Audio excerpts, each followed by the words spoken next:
I'm up for that. Okay. Yeah, that makes it better for me. I take the nerves out of stuff. Yeah, for sure. And like you were telling me, being from Philly, when did you migrate to Birmingham? I've been here for 14 years. So I came here in 2000, it might have been a little more than 14, 2008. I got here. And it was a transition. I lost my brother in 95. He was killed. And I pledged that I wasn't going to lose another soul to the streets of Philly. So having 3 sons, I needed to have something different for them, get them a different opportunity. We don't have middle school ball in Philly, right? You play Little League if you can afford it. Here, middle school ball was a part of middle school. My kid was watching 2 a Day, Hoover, and he was like, Mom, we gotta get there, we gotta get there. So I came and visited, I liked it. It wasn't what everyone saw, what everyone thought it was. It wasn't cow pastures and things like that. It was city, it still had a little city vibe. So I just picked my family up, got in the U-Haul, we moved 900 miles away. Like without knowing anybody? I met my now husband, we dated a long distance for a little while. So I knew him. And a couple of my mom's friends from her organization that she's in, and that was it. Okay. So I came, I planted roots, and believe it or not, I have 6. My husband had a child. We have a blended family, so I have 6 children that are all grown, and are tax-paying members of society. Right? They're doing what they're supposed to do. College graduates. I have one that's a teacher. I have one that's a football coach at a high school. And they're doing what they need to do. So I think the purpose was. It all came full circle. It all came full circle. So I'm definitely grateful. And then I was able to get here and pour into some other lives, some other individuals that I came across, along this journey. So that's always a good thing too. Oh, yeah. Like I was saying, like I usually see you in the spotlight when it's networking events or work for anything dealing with entrepreneurs. I usually see you in the spot. So what kind of gave you that passion to even want to work with workforce development and entrepreneurship? Just how I came up. We talked about being a hustler. We talked about that. There was a time where I didn't want to go to work because I didn't want to leave my children with anybody. So out of that came that survival mode that we discussed as well, right?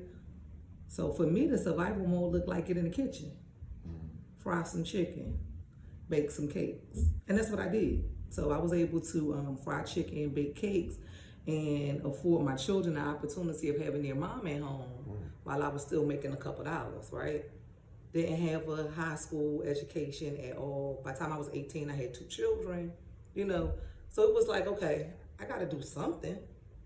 So that's what I did. I sold food out of the house. I hustled, right? Yeah. But it was a certain piece that kept saying, when I was in school, saying, I don't need that math. I need that math now. I got 40 chicken breasts. That cost me X amount of dollars. How many plates can I get out of this? How many people can I serve? How much money can I bring in? How much of my bills can I pay? So it triggered for me, okay, you gotta go back to school. So this business and this education, it lines up. Yes. Right? It lines up. So didn't want to go back to school, went and got my GED, got that, and kept pushing, right? Kept pushing. I received 4 years ago, I received my doctorate in adult education, leadership and accountability. And I try to use everything that I've been through as a stepping stone to really show somebody else, what they could do, what they could become. I just want to be who I needed, right? We all need somebody at some point in life. I want to be who I needed. A lot of times I had to just stand up and come up and be who I needed for me. So I want to be that for somebody else. Okay. And you said something like to go back and get your GED. Like I really respect that. Cause sometimes we'll be in the midst of our business. Sometimes we just go get a little bit more education on what we're doing. It can actually send us in the upward trajectory. And you're like very relatable because a lot of people wouldn't even know that. Right. and how far you've gone from that point. So if you were a teacher at Lawson, I taught at Lawson. I taught the Ready to Work program, which is much like just career building, soft skills, getting adult individuals prepared to get into the workforce, getting his resumes done. A lot of individuals come and I don't have the skills to get a job, but they do, right? You have moms that go to the supermarket every day.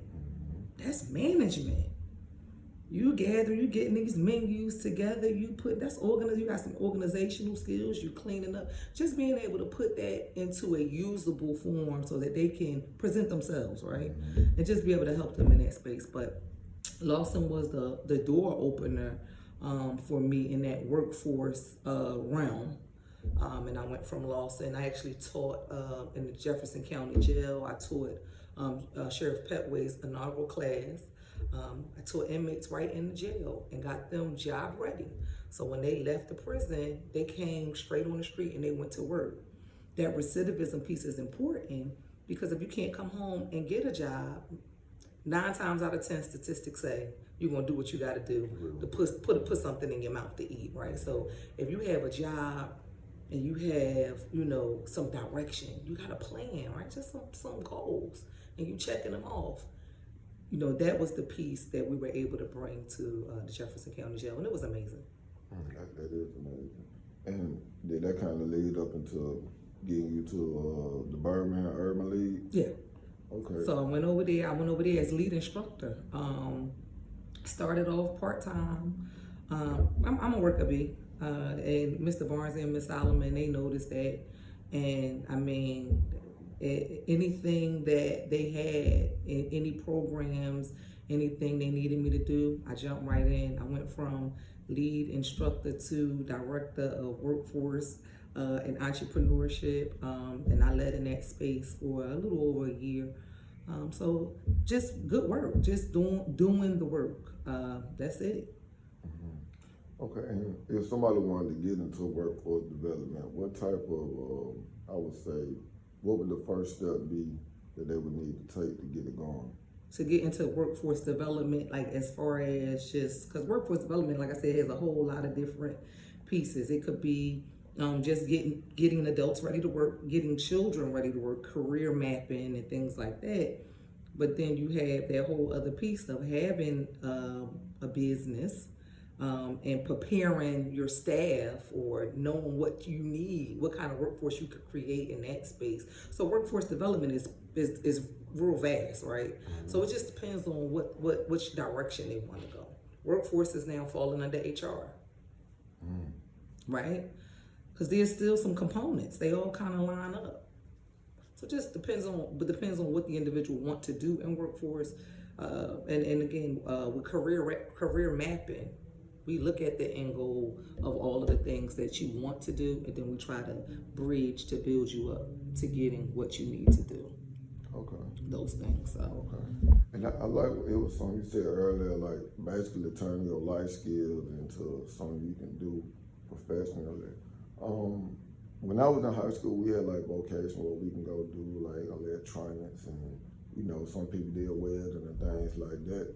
But I don't think it's in high schools like that anymore. So how important is the role of community colleges for people to go learn trades? Oh, very important. Especially today. College isn't for everybody, right? Especially not, coming out of high school. We need something right now. We need to make it right now. So community college is very important in the development of the community and the development of the workforce or the growth of the workforce. You need those trades or those different certificate programs. Community colleges are free. You don't want to acquire that while you are learning a trade. So most community colleges has a free. I know our community colleges here in Birmingham, they are free. You just have to go and apply and tell them what you want to do. And let me take the stigma out of something. You don't have to know what you want to do. Sometimes you just got to start. You may have a vast array of things you want to do. How do you get there? And it may be levels to getting there. Levels in which you can work and earn some income at each level until you reach where you want to go.